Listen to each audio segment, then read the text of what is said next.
Gym போகிறவங்களா இருந்தாலும் சரி, gym போகிறவங்களுக்கு இந்த பிரச்சனை அதிகமாக வருது. இல்லாதவங்களுக்கும் வருது. என்னன்னா திடீர்னு கால்ல வந்து ஒரு தசை பிடிப்பு மாரி அது ஏற்படும். அது சில பேருக்கு அடிக்கடி ஏற்படுறதையும் நம்ம பார்க்குறோம். அதுக்கு நம்ம ஏதாவது கவனம் குடுக்கணுமா? இல்ல அது இயல்பு தானா? கண்டிப்பாக. இந்த தசை பிடிப்பு, இந்த கெண்ட தசை பிடிக்கிறது, தொடையில சம்டைம்ஸ் பிடிக்குது, ஒரு கிராம்ப்ஸ் மாரி இருக்கும். அது நைட்ல தூங்கும்போது ரொம்ப டைட்டா பிடிச்சிரும். இந்த மாரி இருக்கிறவங்க வந்து முக்கியமான காரணம் என்னவா இருக்குன்னா, டீஹைட்ரேஷன் தான்.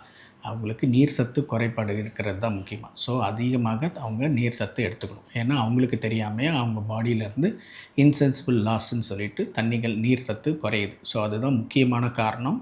இந்த மாரி கிராம்ப்ஸ் வருது. அது போக தைராய்டு ப்ராப்ளம் இருந்தாலும் கண்டிப்பாக நைட்ல வரும். கிட்னி ரிலேட்டட் ப்ராப்ளம் இருந்தாலும் வரும்.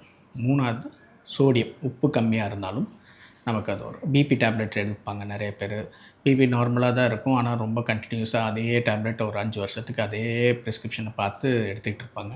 அவங்களுக்கெல்லாம் இந்த நக்டர்னல் கிராம்ப்ஸ், அதாவது நைட் டைம்ல வர்ற கிராம்ப்ஸ் வரும். ஸோ, அது என்னங்கிறத பார்த்து, என்ன காரணம்னு பார்த்து அதுக்கான வைத்தியம் பண்ணா போதும். பயப்பட வேண்டியதில்ல. பட் காரணத்த பார்த்து வைத்தியம் பண்ணா போதும்.